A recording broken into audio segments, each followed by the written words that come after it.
Bonjour à tous, Asustor a réussi à s'imposer sur le marché des NAS et à s'imposer comme une véritable alternative à Synology, QNAP ou même Western Digital. Fermement décidé à en découdre avec ses concurrents, le constructeur taïwanais a pris l'habitude de lancer chaque année de nouveaux modèles. Le dernier en date est l'AS4004T, un NAS qui m'accompagne depuis maintenant 2 ou 3 mois. Et du coup, j'ai suffisamment de recul pour pouvoir vous en parler.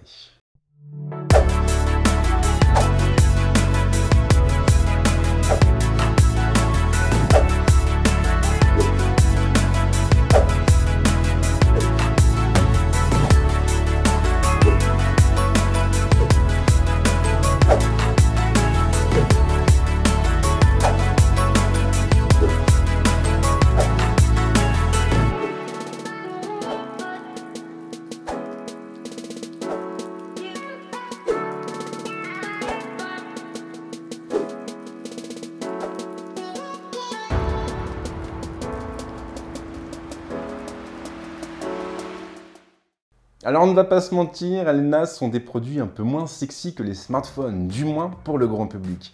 Et pourtant, une fois que vous aurez goûté à ces sympathiques appareils, vous aurez beaucoup de mal à vous en passer. Et encore plus si vous êtes vidéaste, parce que là, clairement, vous serez amené à jongler fréquemment avec des centaines de gigaoctets de rush en tout genre, et le stockage deviendra très vite un problème. Et ça tombe bien car les NAS ont justement été pensés pour répondre à cette problématique, et ils permettent ainsi de stocker ou même d'archiver de manière sécurisée toutes nos données. Et attention car ces produits ne se limitent pas à ce seul usage et encore moins les produits d'Asustor qui sont connus pour leur extrême flexibilité. Grâce à la boutique d'applications embarquée, vous aurez en effet la possibilité de déployer sur votre NAS un serveur multimédia ou même un serveur web, le tout en quelques clics et sans aucune configuration technique.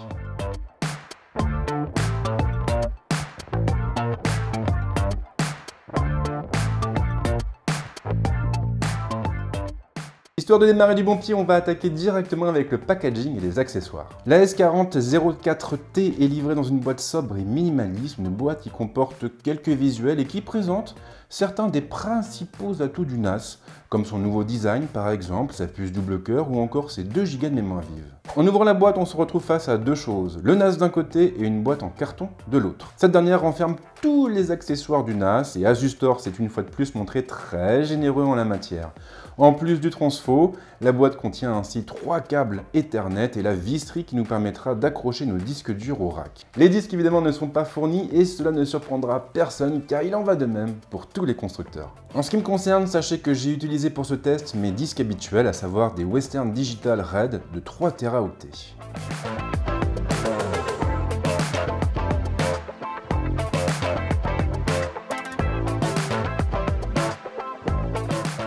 Les accessoires c'est bien, mais cela ne fait pas tout et le moment est justement venu de parler de design et de la connectique de l'AS4004T. La S4004T marque clairement une rupture dans la gamme. Asus a en effet opté pour un tout nouveau design au style diamant coupé, le tout avec une façade bien plus moderne et dans l'air du temps. Attention cependant car ce nouveau design n'a pas uniquement pour but de nous en mettre plein les mirettes. Il a réellement un intérêt sur le plan technique. La façade du NAS protège en effet les disques contre la poussière et elle limitera donc l'encrassement de l'appareil. Asustor a d'ailleurs bien fait les choses et cette fameuse façade n'est pas soudée au reste de la structure du NAS. En réalité, elle est simplement maintenue en place par des aimants, il suffira de la tirer vers nous pour accéder au disque. Mais ce n'est pas le seul changement, le constructeur a également revu l'emplacement des LED et ces dernières sont un peu plus nombreuses et empilées sur le côté gauche de la façade, dans le prolongement du bouton d'alimentation. Grâce à ces voyants, nous pourrons garder un œil sur l'état de nos disques, certes, mais également sur le réseau. La connectique est un peu moins complète qu'à l'accoutumée, ou tout du moins elle est moins branchée multimédia. La S4004T embarque ainsi un port USB 3.1 en façade et un autre port USB 3.1 à l'arrière avec 2 connecteurs Ethernet Gigabit et un connecteur Ethernet Gigabit 10. Il n'y a donc pas de sortie HDMI. Pour ce NAS, Asustor a effectivement décidé de se focaliser sur la puissance et c'est ce qui explique pourquoi l'appareil est dépourvu de sortie HDMI. À la place, on trouve pas moins de 3 ports Ethernet, dont un qui est compatible avec les réseaux à 10 Gb seconde. Et si vous n'êtes pas équipé d'un routeur compatible, alors rassurez-vous car vous aurez également la possibilité de vous tourner vers un système basé sur l'agrégation de liens, pour augmenter considérablement la bande passante. Notez en outre que ce positionnement volontaire pro ne vous empêchera en rien de profiter du multimédia et vous aurez ainsi parfaitement la possibilité d'installer Plex sur le NAS et donc de disposer d'une bibliothèque multimédia accessible à travers l'intégralité de votre réseau. Il y a aussi du nouveau pour le rack et donc pour le système de fixation des disques. Asustor a mis en place un système de languettes en plastique afin de nous permettre de nous affranchir des traditionnelles vis. La mise en place des disques n'en est que plus facile, du moins en théorie. Il suffira en effet de placer le disque dans le rack et de clipser les deux languettes en plastique de chaque côté pour le maintenir.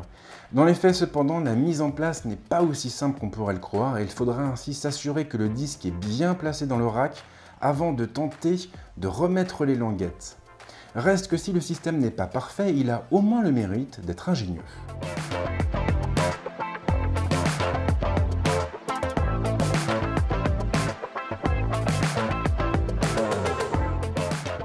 Le moment est venu de nous pencher sur l'aspect technique du NAS et donc de nous focaliser sur sa puissance de calcul brute et sur ses vitesses de transfert. La première chose à savoir, c'est que les vitesses de transfert dépendront essentiellement de votre configuration et de votre infrastructure.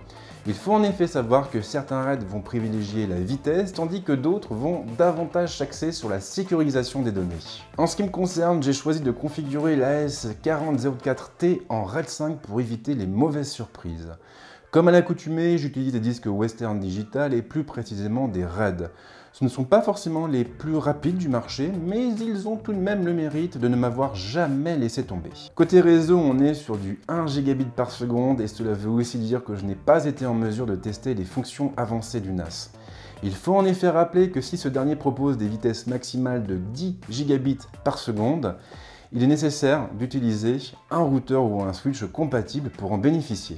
En revanche, j'ai mis en place un système basé sur une agrégation de liens en me basant sur les 3 ports Ethernet du NAS afin d'augmenter la bande passante et de mieux répartir la charge.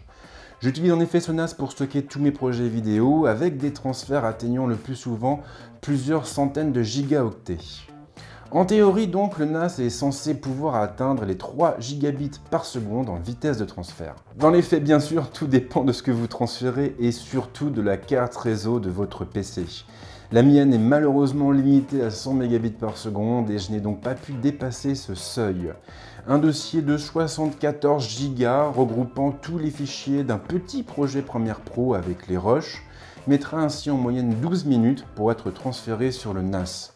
Et ce qui est pas mal, c'est que la bande passante restera stable en toutes circonstances. La fiche technique du NAS est solide. L'appareil est animé par un CPU Marvell Armada 7020 composé de 2 cœurs cadencés à 1,8 GHz et couplé à 2 Go de mémoire vive.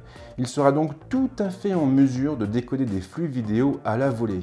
En local, vous pourrez ainsi lire de la 4K sans que le NAS ne montre le moindre signe de faiblesse, et ce en passant directement par le lecteur embarqué. En revanche, si vous utilisez une solution complexe pour partager votre bibliothèque multimédia à travers le réseau, et bien là, tout dépendra justement de votre infrastructure. Si vous passez beaucoup par le Wi-Fi, si vous avez une grande surface à couvrir et plein d'appareils connectés, il sera préférable de vous limiter au 1080p. Mais il y a aussi un autre point à prendre en compte lors de l'achat d'un NAS, à savoir sa nuisance sonore. Et en la matière, l'AS4004T m'a fortement impressionné. Je l'utilise au quotidien, il est placé sur mon bureau, à côté de mon écran, on passe donc à peu près 14 heures par jour ensemble, et je ne l'entends jamais, sauf lorsque je transfère des données, bien évidemment. Là, généralement, le disque dur commencera à gratter un peu, mais ça reste tout de même du domaine du raisonnable. Si on en croit Asustor, alors le NAS est également très économe en énergie. En ce qui me concerne, je n'ai pas eu la possibilité de tester sa consommation électrique, donc je m'abstiendrai de commenter ce point dans ce test.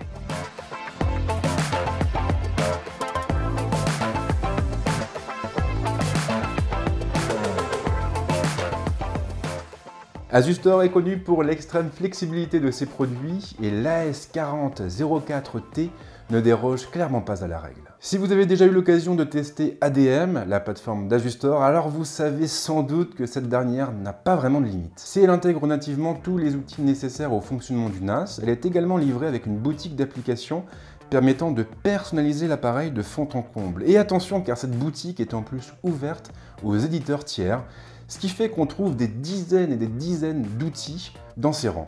En installant les bons modules, vous pourrez par exemple synchroniser vos fichiers Dropbox ou même OneDrive avec votre NAS pour les sauvegarder, ou même configurer et distribuer votre bibliothèque multimédia à travers tout le réseau grâce à Plex. Si vous le souhaitez, vous pourrez également déployer OneCloud sur le NAS et créer votre propre Dropbox. Une fois installé, le module vous permettra en effet d'organiser vos fichiers comme vous l'entendez et de les synchroniser ensuite avec n'importe quel appareil. Et attention, car il suffira d'installer l'application sur votre PC, votre smartphone ou votre tablette pour retrouver vos précieux fichiers et les synchroniser avec votre NAS. Ceux qui ont tendance à passer le plus clair de leur temps libre à télécharger des distributions Linux par torrent seront sans doute ravis de pouvoir avoir recours à Transmission. Grâce à ce module, on pourra transformer le NAS en serveur torrent et déporter ainsi tous les téléchargements dessus. En revanche, si vous le faites et si vous n'êtes pas très regardant quant à la légalité de ce que vous téléchargez, alors il sera préférable de configurer votre NAS pour le faire passer par un VPN. La liste est évidemment loin, très loin d'être exhaustive. En réalité, en installant les bons modules, vous pourrez aussi transformer votre NAS en serveur web, déployer un serveur iTunes sur l'intégralité de votre réseau domestique, ou même mettre en place des systèmes de gestion de bases de données, et tout ça vraiment le plus facilement du monde. Il suffit d'aller dans la boutique, d'ouvrir la fiche de l'application qui vous intéresse et de cliquer sur le bouton installer pour que la magie opère. Et ça c'est important parce que ça veut aussi dire que le NAS ne nécessite aucune connaissance technique particulière. Il est très simple d'utilisation et une personne n'ayant pas forcément l'habitude de ce type d'appareil pourra s'en sortir sans trop de difficultés.